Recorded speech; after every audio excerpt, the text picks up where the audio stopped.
The Pimx Portal is a device that I tested all the way back 9 months ago at a showcase. Now this device seemed really awesome to me from the offset, but I was not really able to test out any games on it at the time. However, many moons later, I am able to purchase my own unit, and I did go for the top of the line model so that I could talk about how a device this expensive performs when it comes to what matters most in an Android device like this, to me: emulation. So there is a lot to test here today.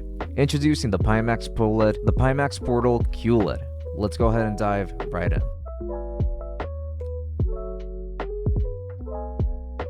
The exterior design consists of plastic for the entirety of the build. This device feels really solid to hold, except from the controllers because the magnets are extremely strong, but not really strong enough to support the weight of the whole console when being held like this. I mean, fine, whatever. But I am going to talk about the controllers very soon, so stick around for that.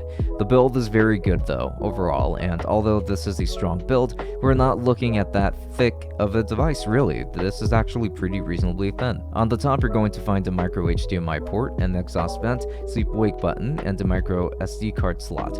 On the bottom, you're going to find 2 stereo speakers and the USB-C port. On the back, you're going to find an exhaust vent with a fan, 5 cameras for the VR aspect, and indentation for the dock. Now, quickly, I just wanted to say that this device is missing hardware, like volume controls, a headphone jack, and those essentials. What? This doesn't make sense. On the sides, you're going to find very strong magnets for the controllers, so for sure. And you know what? Let's actually just go ahead and talk about the controllers from here. I don't like them that much. The controllers resemble Joy-Con, but they are smaller because this device is about the height of the Switch Lite, which means that the controllers are really small. But they also try to cram so many buttons onto this that, from my experience, don't actually do anything. There are supposed volume controls that don't actually raise or lower the volume. The navigation buttons at the bottom, however, are okay. On the other side, with the right controller, you do get an additional 2 buttons that don't do anything on their own. Then there's a function button, start, select, and the like. It has the buttons that it should have, but I don't think that there's a need for so many buttons that don't do anything out of the box. I understand that you're supposed to remap these, but everything is just so cramped that using these buttons just isn't comfortable. The thumbsticks are the same as they are on the Switch, and the D-pad and face buttons are very clicky. I actually like this, but the D-pad is horrible for fighting games because of the design, and I know that they wanted to have this design so that you could do multiplayer on one device, but with no kickstand, that's not even a viable option. Also, I understand that these controllers needed to be detachable for VR, but I don't think that the D-pad just needed to be this way for VR in order for it to be more efficient. So I really just don't like it. And to put the icing on the cake, I at least cannot use these controllers by just turning on my system. I have to plug in the portal to a USB-C charger in order for the controllers to actually power on.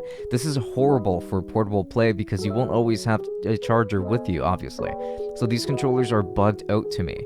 I don't like what they offered here, and I would say that they better make an optional controller option for these. This is just not it. Now moving on to something positive. Here we have the display. This is a 4K 120Hz display that looks absolutely gorgeous. There's no disputing that at all. Now for handheld play, this resolution is not needed really.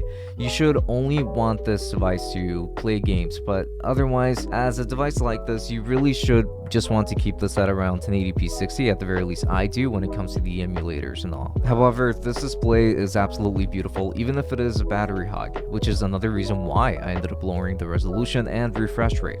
Now let's move on to something else that's very positive too. And when it comes to the speakers, we are looking at what are probably the best in the business right now. These are stereo bottom firing speakers that have some large grills. Normally, I wouldn't really think that much of that, but I can see why they are there. These pack quite a punch when it comes to the sound. Have a listen.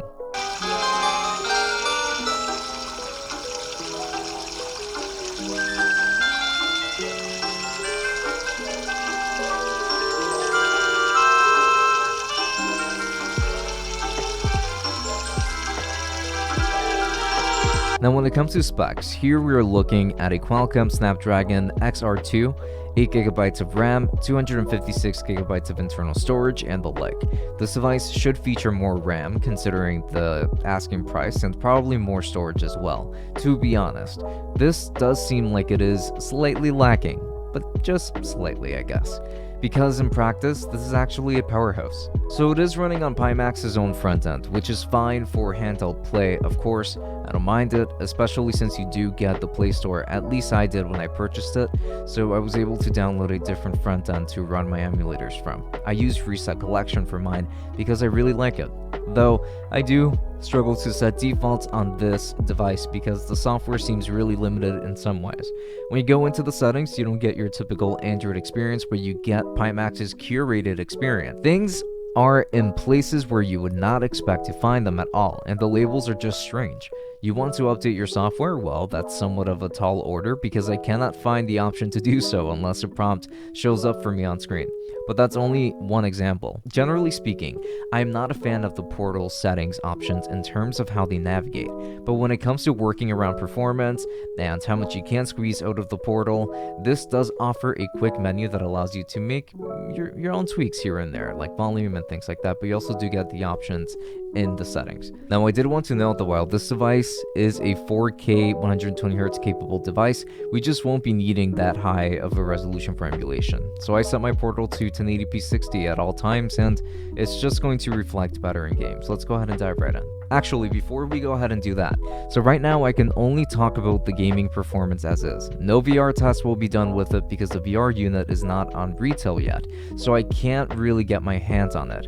Therefore, we will just have to do a separate video on that, on how it performs at a later date. Also, I'd like to continue to optimize my Portal for emulation, so I will be working on that as time passes, and then do a follow-up video about it before the end of the year. Most likely, so be on the lookout as there's going to be more to see. Now let's finally get into actual game performance. Here we are running Ocarina of Time through the M64 Plus FZ emulator. This is N64. This is running at God knows what upscaling, but it is at a very stable frame rate and it looks incredibly sharp. My guess is that it is running at something around 4x to 5x resolution because of how sharp it looks. Actually, upon checking the resolution, I had it running at 1920 by 1440 and it just looked really good. So there's nothing to complain about here. This seems like a very nice way of playing N64 games for sure, as Ocarina of Time runs so well at such an upscaled resolution. And yes, unless I'm playing on a 4x3 display, I prefer to stretch my games out, so bite me. Next on the list is Nintendo GameCube. I actually tested out a few games on this Dolphin MMJR2 emulator, including Shadow the Hedgehog and Naruto Clash of Ninja 2. But overall, the game I stuck with the most was Twilight Princess, yet another Zelda game. But this game runs quite well at 1.5x resolution. I'm not really too comfortable pushing it to 2x because a lot of games will have issues running at a full 2x, but 1.5x runs at a relatively steady frame rate while still looking better than usual, or better than its native resolution, of course. Now, this extended to a ton of different games in general. Even if I mostly just wanted to record my findings with this game, overall I really like it and I'm satisfied with the overall performance on GameCube. I used the same emulator for Nintendo Wii emulation and decided to test one of my favorite games of all time, Dragon Ball Z Budokai Tenkaichi 3. Can't wait for the 4th Tenkaichi in the series. Now with that said, this device runs this game pretty close to flawlessly while upscaled, and this will apply to so many games as well. I realized that pushing this device as far as I did is perfectly doable with so many games, and I really appreciate the Portal for being this good for emulation overall. But yes, combat was very fluid, or at least as fluid as it could have been back in the day. Nowadays, it does feel very nice to play Wii games that don't require motion controls, as obviously this just won't be so enjoyable. Now with that said, Wii emulation is very solid on the Portal. Next is 3DS emulation through the Citra emulator. I tested out one of my other favorite games of all time, which is going to be Shin Megami Tensei 4. This game runs okay for the most part, but there are going to be some graphical issues and speed related issues here to observe. It's fine, really. It is, I guess. I mean, like, if you don't already own a 3DS and needed a device to emulate it, then this should be okay for games like this. Turn-based, still 3D games, but turn-based, so something that isn't very action-oriented. However, for SMT4, I think I could play this game from start to finish through this device if I absolutely had to, but it comes to emulating dual screens, nothing really beats the original hardware. So just get the original hardware, really, for something like this. But 3DS emulation is okay at best on this device. Next is Nintendo Switch emulation through the Skyline emulator, which is something that I don't really recommend you bother with. I've seen it work on other reviews, though. But if this can still happen, then I probably just wouldn't really recommend something like this for Switch emulation. I tried something simple like Ender Lilies, and the results speak for themselves on screen. As you can see, this game is absolutely unplayable and not really worth bothering with. It hardly even displays past the main menu, so I can't say that this is a very seamless experience.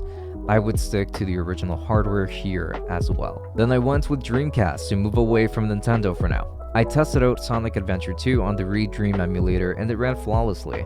I wasn't expecting to see any issues at all with this emulator on a device this powerful, and I was right to do so because it was, like I said, flawless. Sonic Adventure 2 ran really well here without anything that I could possibly nitpick, as it just went really well. There isn't really much to say here. If you want a super solid emulation machine for Dreamcast, then this device will definitely suffice for you.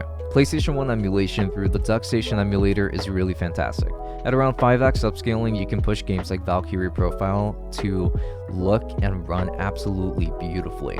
This is really nicely done here, as although the game is a pixel-based game, it is one of the most graphically complex within this art style that I have ever come across. So to see that it just looks this good overall is a great surprise. PS1 emulation is also fantastic on a system like this, and yes, if you wanted a great emulation experience for Final Fantasies 7, 8, and 9, then you will get that. No doubt about it. The PlayStation 1 emulation is nothing to this device. So yeah, when it comes to PSP emulation through the PPSSPP emulator, then of course I played a JRPG through it. And I know many of you probably expected God of War, but I'll tell you now that it does run really well as is. No issues when it comes to even 3x or 4x upscaling on this device from what I have noticed. So this makes games like Persona 1 just more interesting for me to check out. It will run really nicely here too, so I don't really have any complaints. It's a great emulator running on a very powerful device, so it doesn't surprise me to see that it runs this well at all. It's really good PSP emulation here. Now the last bit of emulation that I would like to test out is PlayStation 2 emulation through the Ether SX2 emulator.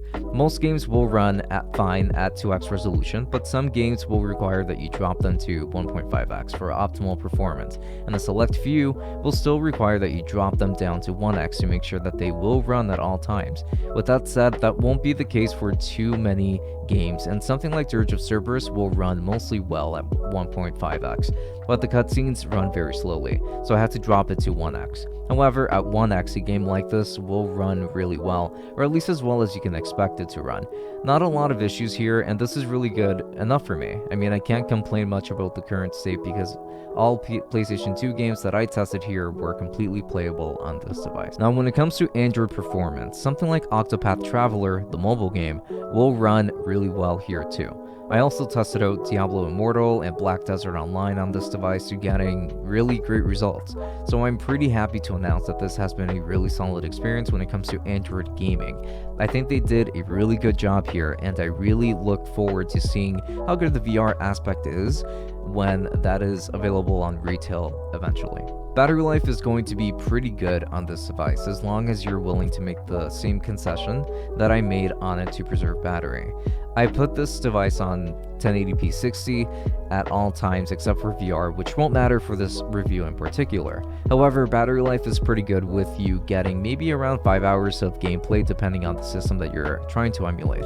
This is a powerful device with a great battery, and I'm sure that this is a concept that will last a long time. So finally, to conclude this video, This device is very powerful, but very expensive. If you told me that the controls were going to be perfect for this price tag, then I'd say, wow, this thing is really worth the money. But it's really hard to justify. At least this model is. They already have a model made specifically for retro gaming that's only $300. This is the model that I would recommend for this particular set of actions, and I would only recommend this model when the VR is available and if the VR is even any good. So we still have to wait on that. Right now, I can't recommend this model because you're still making a lot of concessions for the money. Get the retro version for much better value, but this device at $549 just isn't worth it until the VR features are fully released and accessible to the public for us to test. We need to be able to test these things. So if you wanted some alternatives to this device, then consider getting the Razer Edge.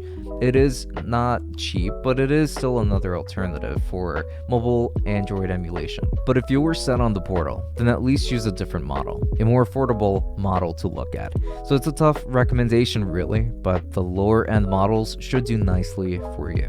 So thank you so much for watching this video all the way up until the very end. I do really appreciate it, and I do hope that you have enjoyed this video so far. I apologize for the lack of uploads as of lately. I've been incredibly busy with grad school, but again, videos will come when they come. So yes. Now, with that said, please make sure to follow me on TikTok. I am still trying to get a following over there as well, so links to that down below. And you will also be able to find me on Instagram if you are interested in that. Now, if you are interested in purchasing any of the things that I mentioned in this video, please make sure to check out my affiliate links down below. If you use my affiliate links, then you would be helping out the channel quite a bit. So I would appreciate that quite a bit because it helps us be able to purchase more review units for the channel, which is a pretty big deal, I would say. So yes, everything down below. Now with that said, this has been Francisco from Tech Summit. Thank you for watching, and until next time, have a good one and enjoy.